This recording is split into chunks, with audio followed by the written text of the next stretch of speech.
Hello guys, good morning. एक बार फिर से आप सभी लोगों का हमारे YouTube channel genius commerce classes में आप सभी लोगों का बहुत बहुत स्वागत है।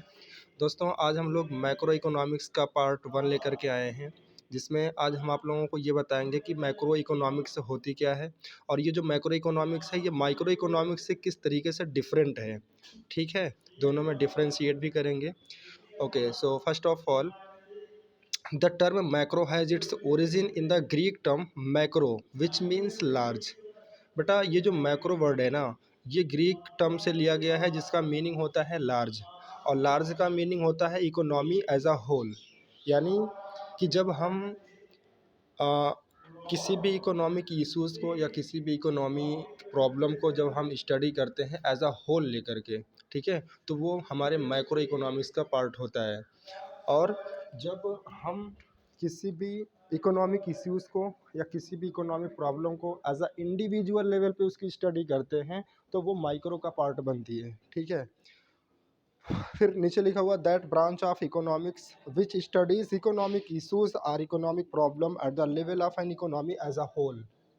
मतलब क्या हुआ इसका इसका मतलब ये हुआ कि जो इकोनॉमिक्स है ना, ये जो मैक्रो इकोनॉमिक्स है ये इकोनॉमिक्स की एक ब्रांच है जिसमें हम ये स्टडी करते हैं कि एज अ मतलब जितने भी इकोनॉमिक इश्यूज होते हैं, जितनी भी इकोनॉमिक प्रॉब्लम्स होती हैं, उनको एज अ होल लेवल पे अगर हम स्टडी करते हैं तो वो हमारे मैक्रो इकोनॉमिक्स का पार्ट होती है। ठीक है, अब आइए समझते हैं कि micro economics and macro economics में क्या डिफरेंस है। तो फर्स्ट डिफरेंस में ये लिखा हुआ है कि deal with the economic issue related to single unit of an economy. यानी कि जब हम किसी भी इकोनॉमिक इश्यूज़ को एज अ इंडिविजुअल लेवल पे उसका स्टडी करते हैं, जैसे मान लीजिए अगर मैं आपकी ही बात करूं, आप में से किसी एक सिंगल पर्सन की बात करूं कि उस पर्सन की इनकम क्या है, उसका एक्सपेंडिचर क्या है, ठीक है, उसकी पॉकेट मनी कितनी है, ये सारी चीज़ें वो एक इंसान से जुड़ी हुई है, तो इसलिए वो माइक्रो का पार्ट है। ठीक है, या फिर मान लीजिए कोई भी कमोडिटी है, कोई एक सिंगल कमोडिटी है, मान लीजिए कोई पेंटेक की पेन है। अब उस पेंटेक की पेन की डिमांड कितनी है, उसका उसको बनाने में खर्चा कितना आया, उसको बेचने पे एडवर्टीजमेंट कॉस्ट कितनी आई है, या उसको बेचकर हम प्रॉफिट कितना कमा रहे हैं, ये सारी बातें भी एक पेन से ही जुड़ी हुई हैं डियर। इसलिए ये भी किसका पार्ट है, माइक्रो इकोनॉमिक्स का। लेकिन या फिर चलो एक एग्जांपल और ले लेते हैं माइक्रो का। जैसे मान लीजिए पूरे इंडिया में बहुत सारी कंपनियां हैं, लेकिन अगर मैं सिर्फ किसी एक पर्टिकुलर कंपनी के बारे में स्टडी करूं, जैसे फॉर एग्जांपल मैं रिलायंस कंपनी के बारे में स्टडी करूं कि रिलायंस कंपनी में किस चीज़ का प्रोडक्शन हो रहा है, कितने का प्रोडक्शन हो रहा है ना, जिस भी चीज़ का प्रोडक्शन हो रहा है उस पर कॉस्ट कितनी इनकर हो रही है।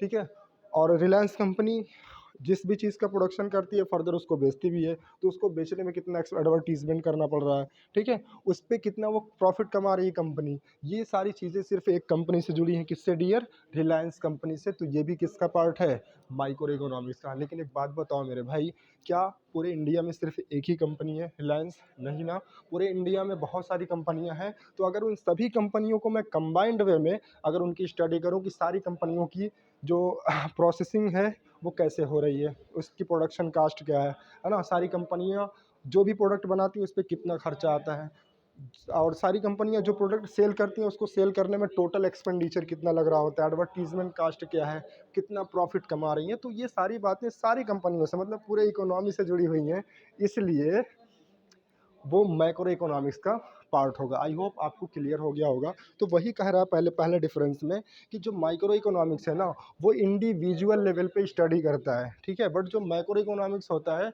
वो एज अ होल लेवल मतलब पूरी इकोनॉमी को लेकर के चलता है। दूसरी चीज़ कह रहा it is also called the theory of price.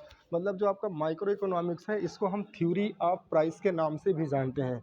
अब थ्योरी ऑफ प्राइस का मतलब ये होता है कि जैसे आपको याद हो, हम लोग डिमांड चैप्टर पढ़ रहे थे क्लास 11th में, तो इसमें हम क्या देखते थे कि अगर किसी भी वस्तु का प्राइस, किसी भी कमोडिटी का जो प्राइस होता है, अगर वो कम होता था तो उस वस्तु की डिमांड यानी उस कमोडिटी की डिमांड बढ़ जाती थी, या उस वस्तु का या किसी भी पर्टिकुलर कमोडिटी का जब प्राइस हाई रहता था तो उसकी डिमांड लोग कम करते थे।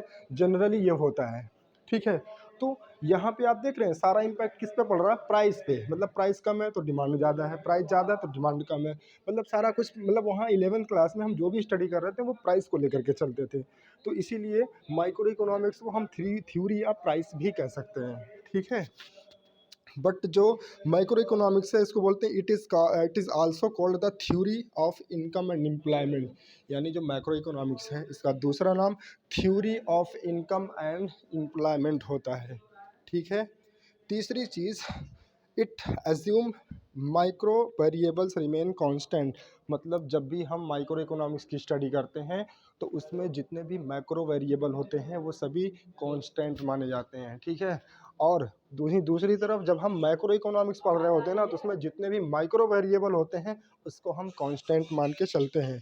चौथा डिफरेंस है, माइक्रो इकोनॉमिक्स जो होता है ये हमेशा मार्केट फोर्सेस के हिसाब से चलता है। मतलब इसमें जो सबसे बड़ा प्ले रोल होता है, जो सबसे मोस्ट सिग्निफिकेंस इसमें होता है वो डिमांड एंड सप्लाई का होता है, मतलब मार्केट फोर्सेस का होता है, उसके बिहाफ पे सारी चीज़ें चल रही होती हैं। बट जो मैक्रो इकोनॉमिक्स में होता है इसमें जो सबसे मोस्ट सिग्निफिकेंस होता है वो गवर्नमेंट पॉलिसीज़ का होता है। यानी कि गवर्नमेंट पॉलिसीज़ के अकॉर्डिंग चीज़ें चेंज हो रही होती हैं। पाँचवा, इसमें मतलब माइक्रो इकोनॉमिक्स में कौन कौन से कंपोनेंट आएंगे, तो इसमें आता है कंज्यूमर बिहेवियर। ठीक है। दूसरा प्रोड्यूसर बिहेवियर, जो 11th क्लास में आई थिंक आप सभी ने पढ़ रखा होगा इन सारे चैप्टर को। और इधर मैक्रो में मैक्रो के क्या क्या कंपोनेंट्स हैं, तो इक्विलिब्रियम इन द इकोनॉमी, दूसरा होता है disequilibrium in the economy. ठीक है। तो ये सारी चीज़ें, आई होप आप सभी लोगों को हमारा लेक्चर समझ में आया होगा।